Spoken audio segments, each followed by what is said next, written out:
strapless dress kills me every time I see it. It makes me want to go to the beach. Wait, what picture is? I don't even know. It's just like your profile, your skate profile, and it's that one. It's like a black strapless something, but it's the sun, right? The sun is like intensely on you, and I'm like, oh, she's in the sunshine. Oh, I love it. Yeah, Joel, you need to put a picture up on yours. Yeah, I don't know what I'm doing over there. In fact, I'm probably using the wrong account because I should probably be using like Positive Life Co. I don't know. It was I was telling Amy I set this whole thing up last night. It was sitting here ready to go, and I came out this morning. And then, of course, I think maybe if your computer just sits there, it figures out how to get confused. So yeah, you can't leave them alone that long. You can't leave them alone unattended. So here we go. We're going to jump in because I'm a little bit late. I'm already recording, so I'm just going to kind of start in. We're just going to jump in, Erika. Oh no, it'll be fun. Okay, right. I trust you. So we'll try to wrap up, probably like right about 8 o'clock or 9 o'clock on the button, and but we'll go with the flow. If it's a little bit earlier, that's cool. But I'm sure the three of us can talk for a while, so it's fine. All right, here we go. Positive Life Co. Community Podcast episode here. We are here with Ericka Taylor. Going to get to know a little bit about her and Amy Dix. Going to be a great time. How's everybody doing? Good. How's the weather where you guys are? We're super bright, sunshine, easy to be positive on a day that looks like this. True story. True story. I wonder, like, what the science is behind weather and positivity. There's got to be something there. Oh, hugely correlative, right? Like, think about all the seasonal affective disorder that we get, right, in the wintertime, and yes, it's gray, and it's that sunlight, and I mean, from a brain science standpoint, if you don't get a good continuous dose of vitamin D, your body does not work right? You don't get serotonin. It won't make serotonin. It won't make, so it's totally. I was talking about that today. I remember living in Denver. Yep, it was, you'd see stuff on the news and everybody would just turn and be like, well, it has been cloudy for 2 days. You know? It's funny. It's true. And especially if you're used to it, because it wasn't like that when I lived in Portland. It would rain for days and days, and I think everybody just has this kind of lower level of positive vibration anyway, and so it doesn't change as much. That's really interesting. I'll tell you what. So along some of those lines, what I'm going to do is I'm going to ask you some quick questions, right? Because I'd love for people to get, instead of just kind of rolling into this, I'd love people to get into your psyche a little bit right away, so then when we talk, they can they can play some things, okay? So I'm going to ask 5, 6, 7, maybe 10 questions. They don't have to be rapid fire, but we'll see what happens. So, pretty easy, just off the top. How about a favorite comfort food? Me? Yeah. Oh my gosh, so that's super easy. I have a green drink. This is going to sound so like ridiculous. You're going to think I'm making it up. But I have a green drink. It's a powder. It goes in water, and it literally like floods my body with these feel good calories, and it works every time. What do you like? Who is it? What do you like to use? I'm going to write it down here. I use one that's called Purium, and it's because it's the only one I trust. If you look, a bunch of research just came out about a bunch of bad stuff that's in them, and the first thing I did was look for that. I'm like, please don't be there, and it wasn't. And you read the label, it's all food. Like, please don't ruin my favorite drink. Please. Yeah, I know. I know. Right. Okay, so some of these questions, I listen to a bunch of podcasts. A couple I've kind of stole from Tim Ferriss recently. He had asked, what's one of the best purchases you've made under $100 in the last year? The best purchases I ever made under $100 last year. Within the last 12 months or something. Okay, well, I just bought a book that's called Press Reset, and it is by a guy named Tim Anderson, and it is all about how learning to move like a baby learned to move can completely like keep you strong and not frail or fragile as you age. And it's changed my professional life, my personal life, my body. So Nice. Interesting. All right, I dig it. Some of these are going to go a little deeper. So maybe some quick advice to your 20-year-old self. Oh my God, eat better. Please. I see a theme here. I think Eric's going to help. I could have told that to myself yesterday. It's because I just got back from yoga, so my brain is like very, focused on that. Definitely eat better, but also like just I think on a deeper note, trust yourself. Do the things that you're scared of. I know Amy and I have had several conversations about that kind of thing, and about how, in crisis, sometimes it's easier to act. So when you're fat and happy in your 20s and everything is, kind of going your way, it's a lot easier to go, oh, I'm not quite ready, or, whatever it is. So I would say just that ability to take those butterflies and your gut and know that means you're supposed to do whatever the thing you're paying attention to that little inner voice. I think getting better at that as you get older is like when to listen to that voice when, hey, let's jump off a cliff, which I've done. Not that time, but listen to that voice at some point. I like that. How about a couple quick ones, like maybe your favorite sound? Oh my gosh, my snowboard. The way my snowboard sounds in the snow. I can hear that. I should have said like my children's voices, huh? That's what I meant. We pretended. That's what I meant to say. Yeah. Back up. Can we edit this? We can make that edit happen. That out. I'm sure if you asked like Amy's dad, he would have been all diplomatic and said, the sound of my children saying my name or something. That's beautiful. Hey, it takes all kinds to make the world go round. We can't all answer the same as Larry Dix does. Oh gosh, but what if we could? Oh, I'm not quite sure what this world would be like. Oh man, this is fun. How about Jenny helped me craft a couple of these the other day. How about favorite way to say thank you? Oh, domo arigato. Thank you is my favorite word. I really think everyone should learn thank you in at least 10 languages by the time they're 5 years old. Oh wow. And what language was that? That's Japanese. Domo arigato gozaimashite is like if you're saying it to like your teacher, you would say the long version. But like there's restaurants all over that are just called domo, and that means thank you. Domo. What was the second one that you said? Arigato? Yep, arigato. It's Arigato. Arigato. Domo arigato. Like, do you remember Domo arigato, Mr. Roboto? Oh, yeah. You guys all Oh, yeah. Yeah. Who knew? Okay. Yeah. Awesome. It all comes full circle, right? Just had to wait till today to close that loop, finally. I love it. How about, this can be day to day probably, but favorite way to snap out of a little funk, right? Breathing. Wow, back to the basics, right? Oh man, we should do it right now. Let's do it right now. On the roof of your mouth, deep breath in through your nose. It's like crack.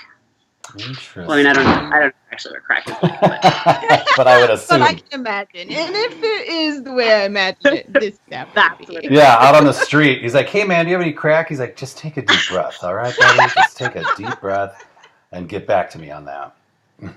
And that'll be $25 or whatever, what the going rate is for crack these days.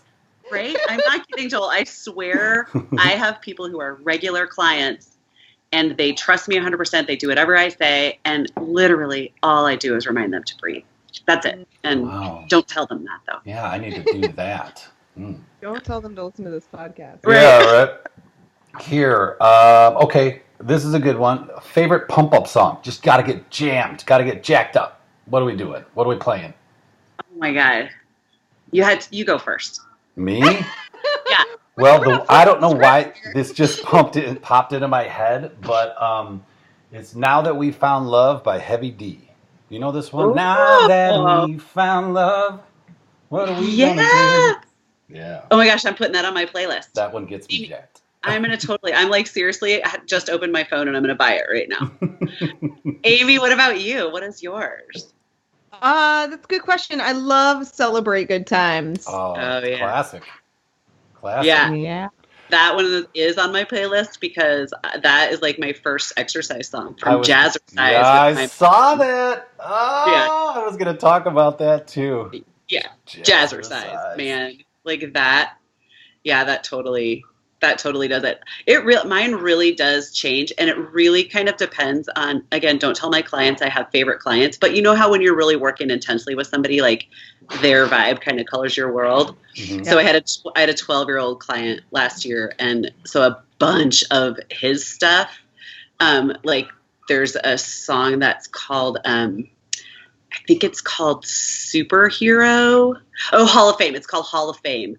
Like Living in the Hall of Fame. It's like Will.i.am is in it. Oh, yeah. You know that song? Mm-hmm. Yeah.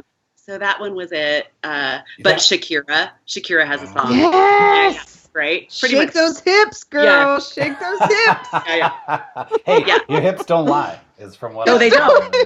And that one will pump you up. My poor kids. We have a like get up, like go to school kind of dance party playlist that we play in the morning, and oh my gosh, yeah, they go off to school on Shakira a lot of days. Oh, that's really cool.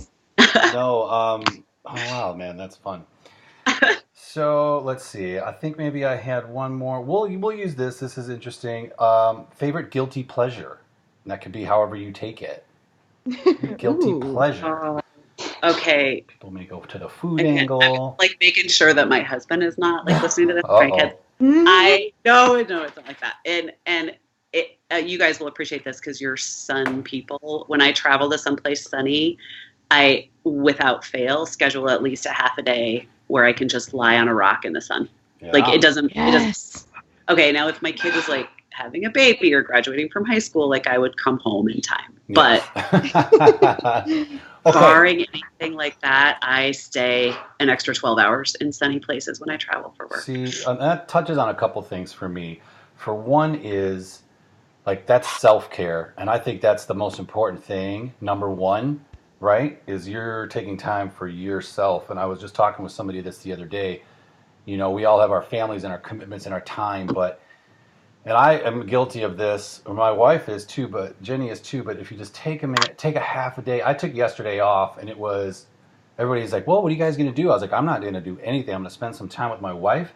I'm going to do some things that I need to get off my checklist. I'm going to maybe golf a little bit. Like, I'm going to take my day, and that's really important. I don't think enough people do that. A lot of times we feel guilty when we have some time off or whatever. And I literally did not check my work email one time, which is a really big feat, you know, because I wanted to help my partner out, my business, you know, my counterpart. But so yeah, I really like that a lot. And I agree. And if I were talking to somebody else, like if Amy came to me and was like, oh man, like I can't make time. I really want to go get a massage, but I just can't make time. What I would say to her is, but you have to, right? Like, and especially when you think you can't, that's like when your body needs you to do it the most. And really you're giving a gift to all those people that depend on you because you can show up for them.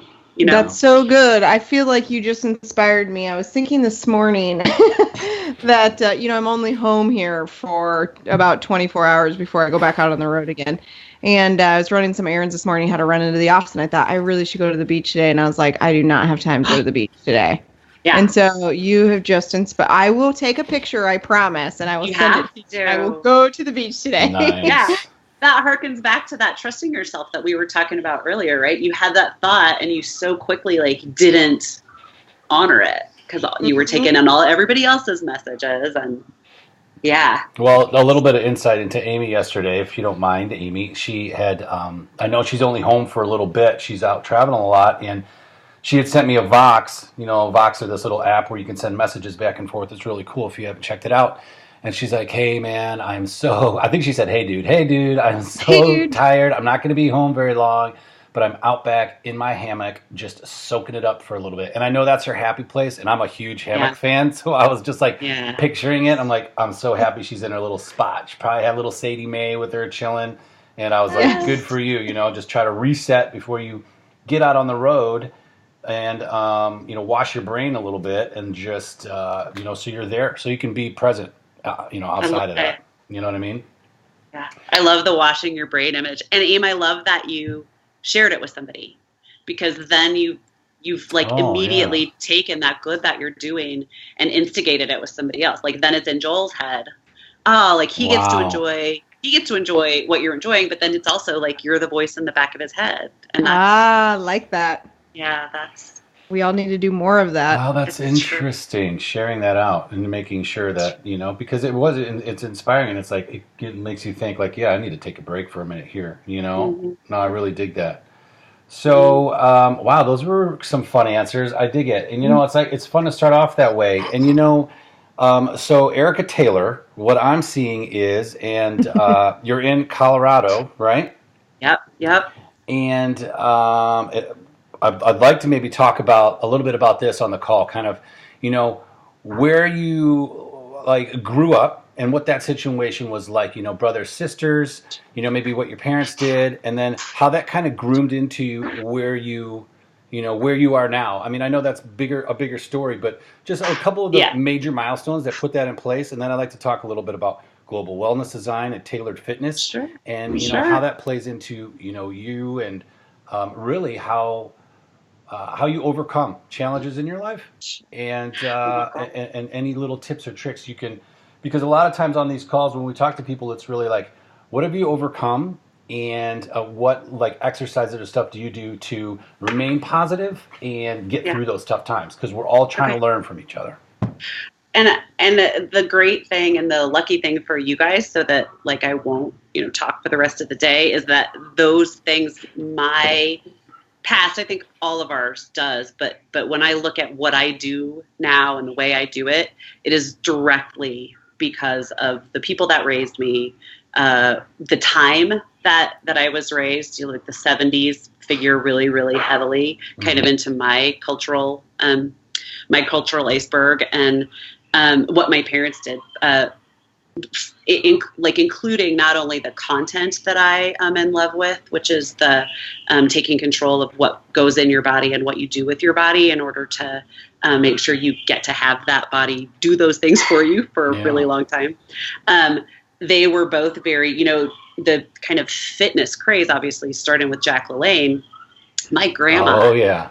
Yeah, my grandma, when I was there, summer vacations and Christmas and stuff, Jack LaLanne was on. So he literally is the soundtrack that kind of informs my day. And, say what you will about sort of, right? I mean, there's a lot of kind of mama's little helper, little yellow pill kind of stuff in what he did in terms of that, because those housewives were at a point in their lives where automation had started happening and their days weren't full from dusk till dawn or dawn till dusk, other way around, with chores and family care and things like that. So there were a lot of women kind of in their house dress, trying to figure out what they should do. So, and go ahead. Well, I was just going to say, so for those that don't know, because Jack LaLanne, and here's the picture I have, and you maybe want to Google him up, but he was this guy that, was kind of, not maybe really ahead of his time, but he would wear these blue or whatever jumpsuits. It was like blue. A one-piece blue jumpsuit, and he was really into fitness. And I feel like it was, it was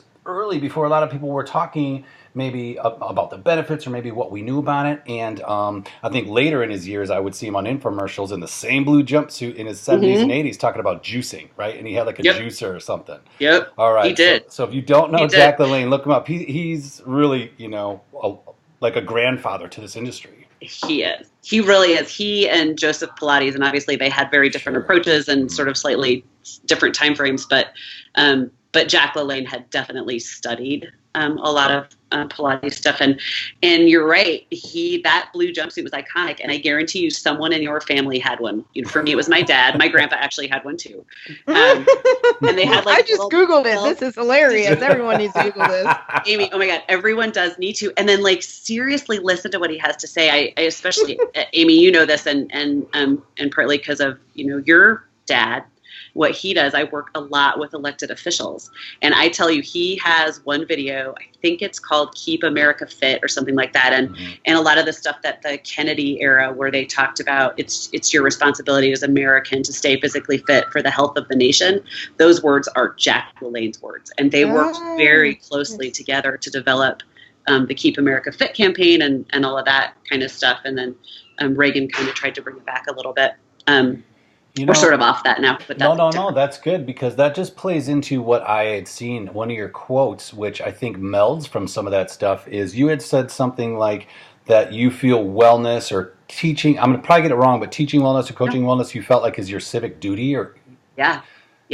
And so Amy and I have done some work together, kind of around my brand, and she was the one that kind of pinpointed. Well, Erika, you know what you do is you inspire civic leaders to know that and then to spread it, and it kind of stems from my kind of getting back to where that all comes from. My parents were very civically active. My mom, even though she worked full time outside the home from the time I was in third grade, she still baked all our bread. She made homemade yogurt. Like I didn't see a jelly bean until I was 5 years old. No Peeps. No, dude, no Peeps. And now, like, I totally fail my children. My house is full of Peeps right now. And apparently, if you didn't know this, they make Peeps in like Oreo flavor. I can't even think about it. I literally. Good for them. I don't even.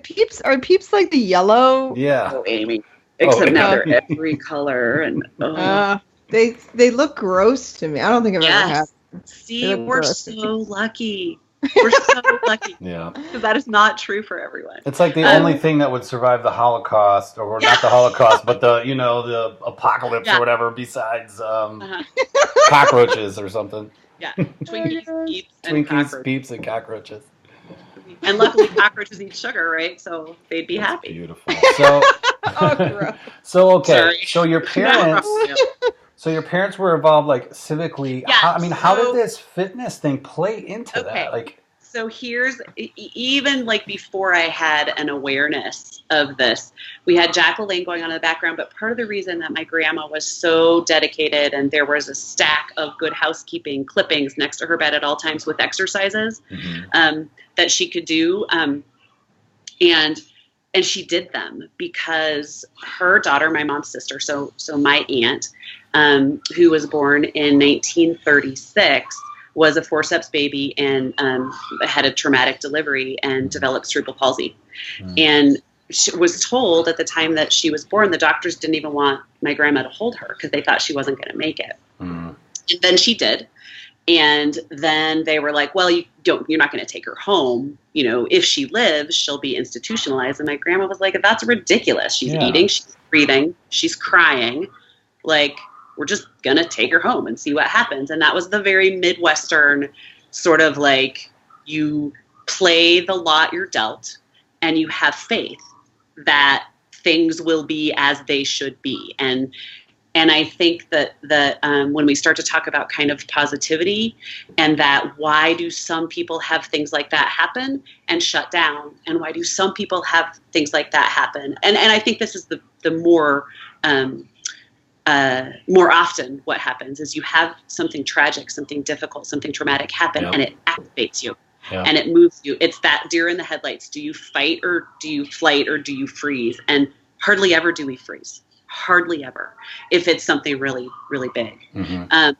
And so I grew up with she was my favorite person. She literally, if there was one person on the planet that I think is literally in all aspects the best person on the planet, it was her. She, talk about saying thank you. Oh my gosh, if you talk to her for 5 seconds, you probably got a thank you card. She would go home, make it, and make her mother come and find you and deliver it. She was everybody's best friend. Everybody at all the restaurants in the small town in Idaho that she grew up in knew her. And so obviously now I'm talking about her future. She actually passed a year after my oldest was born. I think I'm not very good at math. So she was born in 1936 and she died in 2004. So she clearly made it a lot longer than anybody. But not only did she make it, she thrived. And the reason she thrived is she was born into a family where her mother's sister was an army nurse. And she had been in Australia building a field hospital,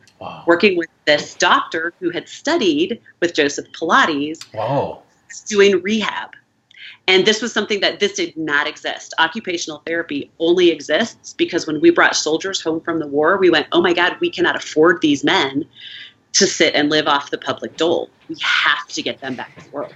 Interesting. huge economic driver to take wellness practices from all over the world and figure out how we were going to get these men who were broken to be productive again.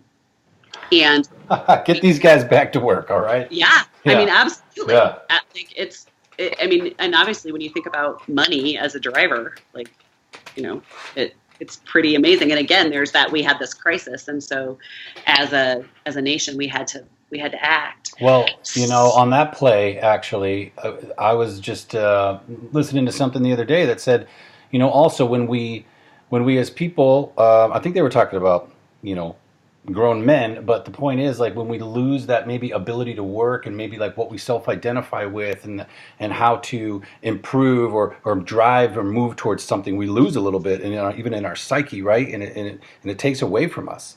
So just that like physical part of doing something is so healthy for us, you know? Yeah. And you're right. There's a huge sense of loss, and we used to think it happened more to men, but now we realize just from a brain standpoint, men get more affected by it just because it happens more quickly. Women tend to have it kind of happen when they have kids or happen when they transition from school. Like, it happens in smaller steps, you know, but for a lot of men, you know, there's a huge testosterone drop that happens. And you're right. The key to mitigating that, because it's, you know, we don't want to squash it. It's natural, and it makes sense to have it happen to some degree, but you do have to mitigate the effects, and the way you do that is moving and breathing. Breathing is no, that's amazing. So that side of the family then kind of brought that fitness, like health aspect. Yeah, literally when my aunt, my mother's sister, the one that has cerebral palsy, was 3 years old. You know, she wasn't walking, talking, or, you know, or anything still at that point. And my grandma was having a conversation with her sister through letters. And when, of course, what's awesome is we have all these great letters that they wrote back and forth to each other. Jeez. And she started sending her exercises. Well, try this, you know, try this. And of course, there was all kinds of stuff around speech therapy for soldiers. At that time, they called it shell shocked, but it was, you know, post-traumatic stress disorder. Oh, yeah. So there was all the speech therapy stuff that they were able to do with her. So they got her walking, got her talking. And then when it was time for her to start school, the state, you know, at that time, there was no ADA Act. You know, they said, nope, she can't come to school here. Mm-hmm. And there was a school in Southern California that took people like her. And so they didn't know what to do. My mom was on the scene at that point. You know, they had a newborn, and they kind of thought their only option was to institutionalize her. They drove her down there. My grandpa took one set inside the door and said, nope, we're not doing this. I'm not leaving my little girl here. They stopped in Portland at the Veterans Hospital where my grandma's sister worked at that time. They stayed for 2 weeks. They learned all kinds of new exercises. They made a deal with my aunt that they would drive her, or my great aunt, that they would drive my aunt back and forth once a month from Twin Falls, Idaho to Portland, Oregon to train. And she walked and talked people's ears off right up until the day she died. You know, she thrived through a double knee replacement surgery. We convinced the doctors to do both at one time because we knew emotionally it was going to be really hard for her. Sure. And we talked them into it. We rocked the rehab. She was the most amazing, resilient person you ever met, and worked through pain and fear. So it is pretty hard. I say I'm super lucky to have had both her challenges to learn from and my own. You know, I like we were talking about earlier, the way I think the most resilient people who thrive the hardest are the ones that have had to deal with those kinds of challenges. 100%. So was that something then that she took and said, this is my mission? I mean, did she not, you know, bring this to the family? Was it like a fitness thing, or was it? No, you know what I mean? It was just in the background. And it wasn't until after she passed and I started teaching aerobics when I was 16. Okay. My brother is a 7-degree black belt in Kung Fu. Yeah. It's always been, you know, like I said, I went to jazzercise with my mom when I was, you know, 6 years old. So it's always kind of just been something that we did as a family culture. Yeah. But then after she died, we were literally, my brother and I were in the hospital And my mom was out of town at the time, so we were, working ourselves up to kind of make the phone call and tell my mom that she had passed. And we both got up and started kind of going through this Tai Chi breathing that we both do. We just did it because that's how we manage stress. Oh, wow. And we had done that with my aunt kind of at the end too, just so she could stay present. And we just kind of looked at each other and we were like, oh my gosh, like if she could deal the lot that she was given in life with the body she was given, can you imagine if her body had been, what we think of as not broken, fully functional? Can you imagine, what her life would have been like? And you do feel sort of a sense of loss at that. And yet in that same conversation, we were like, well, it wouldn't have been as good. There in a lot of ways, it would not have been as good. And so I think he and I both in that moment made an unspoken commitment to the fact that we are clearly uniquely qualified to spread this mission, that Amy, you've heard me say this before. There is not one person on the planet for whom exercise is not possible and could not improve their life. Yeah. And people always throw Stephen Hawking at me, always. And of course, now that, right? I mean, seriously, people will literally get belligerent and be like, well, what would you give Stephen Hawking as an exercise? Well, you know what? How do you think he learned to do the things that he did? There's a ton of motion going on in his body. Mm-hmm. There was a ton of training his will to be able to just focus his mind in order to manipulate his world. Like that's exercise. So I still haven't found one person who could convince me. Yeah, that's beautiful. I love that. That's really great. And knowing you and not knowing your history, this is the first time I've ever heard, all that story. I think that really does talk a lot about how we are and how we are inspired as a part of how we grew up. And we can either use how we grew up and take it in a positive direction, or we can use how we grew up and make it as an excuse. There's nothing real terrible, they're like, not like you were beaten or any of this other stuff that you were going to make it as an excuse. But still, just the fact that you were able to take all of that and that shaped who you are today. It's such a beautiful, for me, it's beautiful to now know and understand why you are so passionate about being healthy and exercising and moving. I always just think for you, like, you always encourage people to just move. Like, I've seen videos of you and your mom at an airport gate, and they're like stretching. Oh, that's great. Everyone else is thinking, but it doesn't matter, Yeah. Now I understand where that comes from. And the understanding somebody makes you, feel that connection so much deeper. So thank you for sharing that. That was beautiful. Of course. You know what what I really love about it too is this part is you guys were present in that. It's not like somebody in your family came along and had this business or this avenue and you just jumped on it and said, yes, this is what we're going to do.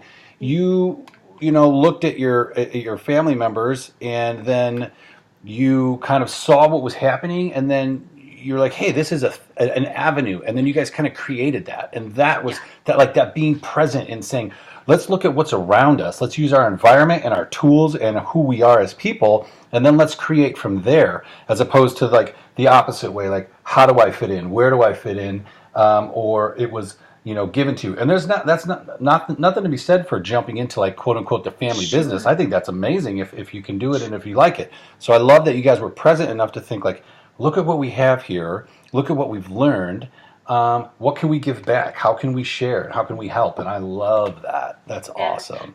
Well, and that, and again, I've been super lucky to have a lot of people in my life who are very conscious about how you take your passion and turn it into something you love. Both of my parents spoke publicly and did trainings for human resources, and my mom has trained internationally. Sorry, I'm recording a podcast. I thought we were going to get to hear from puppies there for a second. And so, like, I think that I have been lucky because I do think that my skill set kind of works really well together. I did at one point in my life think that I needed to shove myself into a personal trainer box. Like that's, I sort of trained as that and thought, okay, I get what this is. And it's because I was tired of being a starving actor. I thought here's a paycheck. And I knew at that point that I didn't want to continue in law school. And that just didn't work for me. It didn't work for me to be tied to a location. It didn't, I needed more. I needed a more comprehensive, and partly that, go ahead. Sorry. Oh, no, you're good. This is all amazing stuff. But what just stuck out to me is you said something very interesting. I want to know, because you just brought up law school. Give me, my wife just finished law school. It was amazing to come through all that. Thank goodness. Yeah. But so it's kind of personal to me, but I would love to know. So you're going to law school, you're about to go to law school. I would love to know the shift. So you're coming through there, and then how do you end up into maybe that journey from there to, the global wellness design tailored fitness? Like give us that little avenue, and just kind of how that shift happened, because I think a lot of people out there are trying to find, the people I talk to anyway, they're trying to find the balance between doing what you either have to do and doing what you want to do, and being able to provide for your family or yourself, both financially, spiritually, physically, whatever that may be. And it sounds like obviously you found that. So how did that shift happen, and like where are you guys at now? Like what's Tailored Fitness doing and stuff like that? Okay. Well, so the law school thing, actually, my grandpa's a lawyer. He was the youngest DA ever to be elected in the state of Idaho when he was elected, and he was the oldest ever to retire when he retired. So he did that my whole life. And so that was kind of just always in my head. I was super active in high school. I played soccer. I was the varsity goalie until the end of my junior year, when I contracted Epstein-Barr virus and was flat on my back in bed for almost a year of my life, fully 6 months. Wow. I missed a year of school. I couldn't exercise, so that tanked. My depression was through the roof. I was a 17-year-old girl, so my hormones were already a mess. Oh, my parents are clearly saints who have lived with me through this. And so during that, I had sort of shifted to thinking I really like this physical thing. Like I knew I liked presenting. At that time, I thought I was going to be this huge motivational speaker, and then that all went away when I got sick. I didn't even have enough energy to finish a sentence, let alone think I was going to be this, rock star, Tony Robbins kind of speaker. Sure. And so I started thinking, okay, well, it's not going to kill you once we establish that it wasn't going to kill me. Because that's kind of what, that's what we thought. We were up against something a lot more scary than what it ended up being. I was working with a psychiatrist at the time who his whole job was to remind me that I was going to live. And so I needed to come up with my plan, whether it was for the next day or, whatever. Okay. And so we started talking about law school. And so then that stuck all the way through college. My degree is in theater and political science. And I think I just got on that track, right? We do that. We think you like high school, college, job, like what's next? You get in that, sort of, I just thought that's what I was supposed to do. Yeah, that rhythm mode, yeah. Right. I got engaged to somebody who I'm not currently married to because he asked me, and I thought, oh, that's like what you're supposed to do. And so as I was finishing school, I had the same psychiatrist who I continued to work with say, why law school? And I was like, well, because. And he said, Yeah. I'm not really sure I hear the passion in your answer. And so luckily, again, I was surrounded by a lot of opportunity. I was on track to go to Yale, and they were phenomenal and said, we will 100% defer your acceptance, go figure yourself out. So I moved to LA to try and be an actor, thinking all the time that I was going to go do this law school thing. I hated LA. Nothing personal against people that love it there. Yeah. I mean, it's just not my vibe. I do not have a competitive bone in my body. Just it doesn't exist. And I realized when I realized that about LA, I started thinking, if you feel this way about LA, how do you think you're going to feel about Yale Law School? Like, do you think it might be a little competitive there? Right.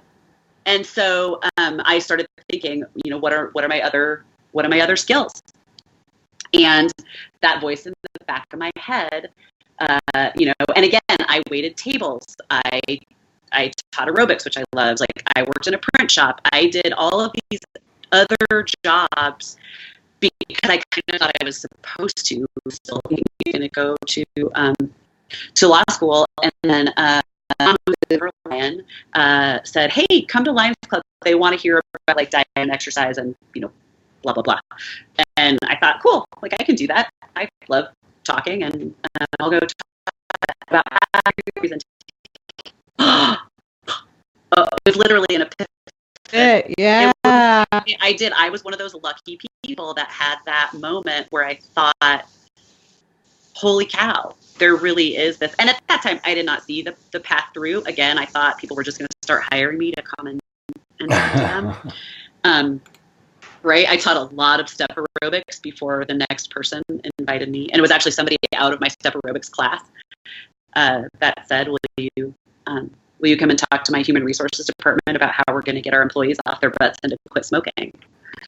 And so that's kind of how that happened. And again, I deferred my life.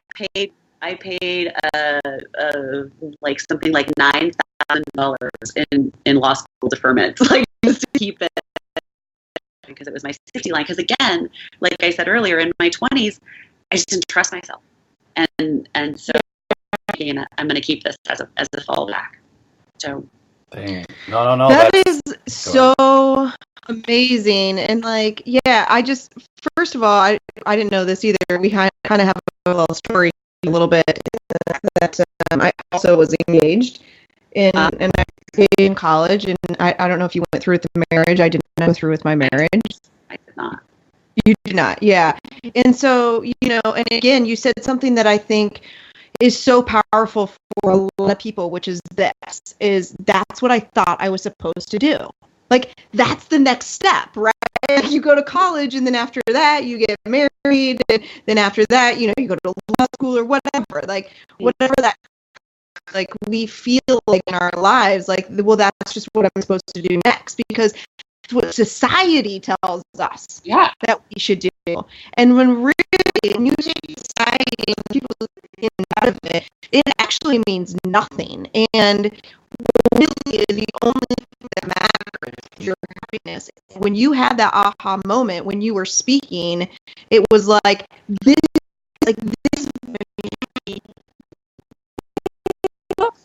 So I love that. I love that story. And I do, Joel. Like, one of the things that you were just talking about is, I was very lucky. I was at a place in my life where I was renting. I have a mortgage. I didn't have kids. I was married, but we didn't have kids. I was another full-time job I loved. But I was very lucky in that I had sort of a safety net within which to make the transition. And, you know, I am a passionate believer in the rule of law. I married an attorney. I work with elected officials. You know, I work a lot with human resources lawyers, figuring out the Affordable Care Act and EEOC compliance and that kind of stuff. Attorneys. So I still get to have that piece of my soul fed. It definitely informs the way I do my business. Especially because my husband's like, did they sign a waiver? Like, if you guys signed did you get a contract for that? Yeah, exactly. But it's harder. In fact, I don't. Go ahead. I was lucky. I was really lucky, kind of how that all fell together. And not a day goes by still where I don't, at some point in my day, think, God, I wish I just worked at Walmart, because I would know the check was coming, right? I would know, my husband would know, my family would know, like it would be, but I'm gonna actually use my husband as an example. And Amy, my husband does the same thing for the state of Colorado, or in the state of Colorado that Amy's dad does in the state of Nebraska. And so we kind of get that piece of each other also. It's a hugely stressful job. and Amy, I don't know if you're seeing this in your dad, but the climate of politics today has a direct impact on the fact, because their jobs are supposed to be bipartisan and impartial and embracing all counties regardless of party and blah, blah, blah. The level of partisanship that is going on right now makes my husband's job, I think, the most stressful job on the planet. And so do we think about his options? And do I feel guilt sometimes about the fact that my job feeds my soul the way that it does? And we just got back from, we do this DC trip where he's at one conference, I'm at another conference. I present at his, and then I go to mine. And mine is these 20-year-old personal trainers. For a lot of them, it's the first time they've been at a conference. They love their jobs. And they hang on every word you say. They do everything you tell them to do. And they love you. And it's just this love fest. And I go back across town to the Washington Hilton, where my husband's at his conference, and it is night and day. There's a lot of anger and distrust, and there are a lot of great people. There are a lot of fantastic people in the field of politics. But those are not the ones who are making the most noise right now. And so I fully understand that, like, we do have to pay the mortgage, so it's not easy. And if you listen to that voice in your stomach and you trust yourself, there are avenues. And I almost feel the way I do about exercise. I almost feel like if you're stuck in a box, it's because you just haven't figured out kind of where the edge, where can I lift that flap?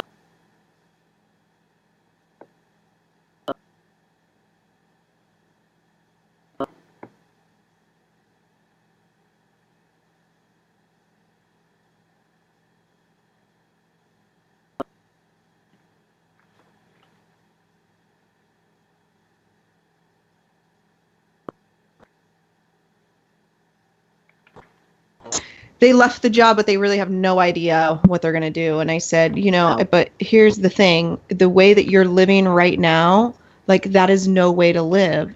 Obviously, being homeless, is no way to live either. But you are a better person than this, and you will figure this out because you are a smart person and you're a better person than what you are doing right now. And it's so true. It's so true. And sometimes you just have to believe that it's going to happen. Yeah. And that's, I just have to share with you guys, because I know we're getting close on time, but Joel, one of the things that you kind of asked me to be thoughtful about is, like, what is positivity? Yeah. And I think this is the perfect lead into that, because positivity isn't like, everything is great, I'm going to take a leap and quit my job and everything is going to be fine. You have to, right? Like, that's insanity. That's not positivity. So I was chatting with my kids this morning. We have a bunch of extra kids at our house this morning to sleep over. And I asked them, like, what do you guys think positivity is? And it was so interesting because every single one of their first answers they gave to me in a negative, right? It means you're not sad. Yeah. It means you're not you're not being negative. And I was like, absolutely. That's 100% resonates. That's absolutely true. Can you give it to me in a, like, positive language way? And they were really thoughtful, really quiet, really thoughtful. And my little scientist kid, who's also a total smart aleck, said, oh, being positive means you have an electrical charge. And then started talking about, like, ions and, and at first I kind of giggled at him. And then I was like, well, wait a minute. But he's right. He's totally 100% right. And then as soon as we kind of laughed about that, they were like, yeah, those ions are happy. Those ions are free. One of the kids said, those ions are probably Green Bay fans, like they're Packer. Happy, my big one, said that he knows he's in a positive place, like his life is positive if he has the ability to eat an entire wheel of cheese at 2:00 in the morning, like, all the way up, and then they sort of started having this. It started in a very, like, light conversation, but it turned really serious. They started talking about being positive and having faith, how those two things play into each other and how that plays into their video gaming. And the big one of the oldest one, who's 15, who's not my kid, he's my kid's best friend, said, having a positive attitude, having faith, that's when you've been playing a game for hours and you get to the final boss and you play your best game and you die and you let your whole team down. And instead of throwing the controller, you take a deep breath, you hit restart, and you play again. And that's so good. I mean, like, seriously, like, that's really great. Blew my mind. And I think that like your person that you're talking about, Amy, who's in this place where like their job is killing them, you know, not it's causing them to not live their best life, but you do feel trapped. And I think if you can just take that mind, that like press reset button and go, okay, here's where I am. At a certain level, I do have to kind of start over. I think that's kind of how you can bring the positive, you know, mindset. It's that that Japanese pottery thing. You guys know the Japanese pottery thing where the pot shatters, it breaks, and instead of throwing it away, they put it back together with liquid gold. Have you seen that? Yeah. You know what I'm talking about? Joel, you know what I'm talking about? It's called like, I can't remember what it's called, but it's beautiful. And it doesn't like hide the cracks. It really like highlights the cracks. It's the whole point of the art is that the beauty is in those broken pieces and in those cracks. That's and so interesting. We had this little, I was at a conference the other day and somebody was talking about this, and they separated the groups. They said, okay, look at this glass, right? And the glass was half full. That's funny that I just said that. And they were like, this is the only measure we have to measure positivity or happiness. It's whether you see this glass as half full or half empty. This is our gauge. This is what we use, you know, as humans. And we all kind of chuckled. And then they said, line up from left to right. You know, on left is half empty, right is half full. And, you know, people lined up. And the people on the left are saying, it's like, yeah, I see the cracks in the glass, you know. It's not that I'm focusing on the cracks, but I want to like fix the cracks. And the other people are saying, well, I see the cracks in the glass, but I'm not focusing on that. I'm focusing on something else. So it was like we were all positive, but it was just how we saw things that were different. Yeah. But I love the reset. It's like reset and play again. The positive energy, having the charge, I think is really cool because it kind of ties into, you know, you would think that maybe those molecules and ions are moving, and your, you know, kind of basis from the beginning was let's just get moving, which I thought was really cool. You know, that's interesting how that plays together. When I talked to Jenny about this the other day, she thought something similar. She's like, well, we could talk about what it's not, you know? Yeah. And I was like, yeah, but that's kind of the easy way, like, because it's kind of hard. I mean, you have to sit back, and that's why I wanted to give you that question ahead of time, because to come up with an answer on that on the fly is a little difficult. Yeah. You know, without it being just kind of off the top of the head and not a lot of heart to it. But no, that was a good, perfect lead in. I have one thing here that I want to ask you kind of before we go is what do you do like right now? Where can people, you know, find you? How can they engage with you? What would you like to see that way? You know, because I know you have a lot of stuff going on. I'm watching, you know, I see your videos. Obviously, you have a lot of fitness. You're speaking. So how can we engage with you and out there? Well, so I am a huge fan of Facebook communication. My demographic is kind of that 65 years and up, you know, slightly younger, slightly older. That's like my target. Those are the people that I really want to reach, and they are on Facebook. And so I do a lot of training with people who look at 65 and think, how do I get there in a healthy way? So like the 35-year-olds that I work with, we are not working with how do I get a beach body? Although luckily, one of the side effects of eating well and exercise is a body that you're proud to take to the beach. Now, we can have a whole conversation about the way you get a bikini body being you go get a bikini and you put it on your body. That's pretty basic. But I fully understand the psyche that says, I want to feel good in my bikini. So the great thing is everybody that I work with, we work from a standpoint of you're gonna be 85. We're gonna assume you're gonna be 85. Let's make it our best 85 we possibly can. So Facebook, Tailored Fitness, there are a couple you will see very quickly which one is me, because you'll know that they're not me. I am not. All the other Tailored Fitnesses, when they come up, it is a swimsuit model. That is not what my profile looks like. Well, and just look for the smiling face, because you are always smiling, and I love it. I love it. It's true. Or, you know, people can always email me if you want to have a conversation. It's Erika with a K, Erika, at tailoredfitnessonline.com. And I love emails. I love questions. Pretty much about everything. I have a very whole person. So it looks like. And go ahead. No, I was just going to say, it looks like you have, you're doing some classes, you got some challenges going on. Yeah, I mean, you have a lot of really cool stuff out there. We have a private Facebook group that I run. I have a closed group that is kind of just for anybody that wants to engage with me. I can't remember if I put you guys in that. Amy, I think you're in it, but Joel, I'll the family one.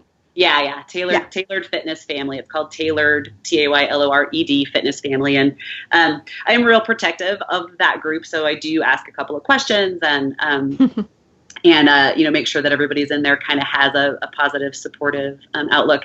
But then, there's a paid challenge. I do about 6 a year, and spring training starts on Monday. We're so excited. I'm a huge baseball fan, and we are going to actually it's the first time I've done it, this press reset by this group called Original Strength. And the workout that goes along with the challenge is going to be this creating stability to foster mobility idea from Original Strength. And a lot of people hire me sort of to write them their own program, and I'm happy to do that too with anybody. So, and that's kind of my main, in addition to the speaking stuff. My sort of main gig is that, and then counseling. I'm doing this counseling people on, which I realized I do a lot of clean and good healthy power eating, and I wasn't doing that with my people. So. We're starting to do more of that. No, I love that. I love that. And, we'll have all that stuff in the show notes, like where to find you, email, some of the stuff you talked about as far as your green drink and the book Press Reset you were talking about. Yes, and any other links and stuff. Yeah, I just see what you have out there. I really thought it was cool. And I love that you're engaging in your videos. A lot of times you never know what you're going to see, but sometimes there's just like one small takeaway, and I totally dig it. And well, you inspired me to kind of do them a little bit more often, and because I love yours, Joel. Like that, I'm telling you, there are some mornings where I'm like, oh, that's right, I forgot I should be kind to myself, or like whatever. We need more Joel in our lives. Yeah, you guys. The traffic lights. We need more Erikas in our lives too. The yelling at traffic video, like that, got me at a time where I was like, yes, maybe take some deep breaths instead of screaming at other cars. I know, it's the Chicago driver in me. It's hard to weed out, but it's a beautiful thing. Hey, no, Erika, I mean, you said something. Sorry, I want to just kind of wrap it, but you said something in the beginning, or about kind of like your whole mantra, which is let's just start moving, or let's just keep moving, and that means so much from an exercise standpoint, but also you are an insanely positive, happy person. Truly. And I think that's why a lot of times, people they feel connected to you and they want to be in your world, because that's what happens. And I would say the same thing with happiness and positivity. Like, let's just start moving. Let's just start moving for ourselves. Let's start moving towards positivity so we can move towards happiness within our community. Let's just start moving towards more positivity. Let's start making a difference. And it's people like you in this world that help us to do that. So thank you for that. Oh my gosh. Great. Thank you guys too. And you're exactly right, Amy. And that's what you and Joel are doing with Positive Life Company, is saying it doesn't have to be this massive action. Just start moving. Just little bits. Just start moving. Yeah. I love That's what you guys are saying. Well said. Well said. Hey, thank you for everything, Erika. You're so fun.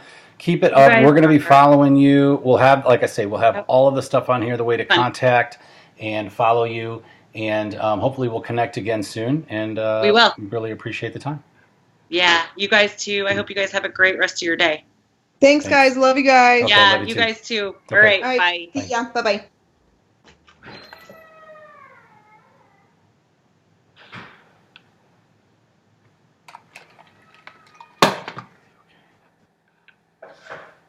This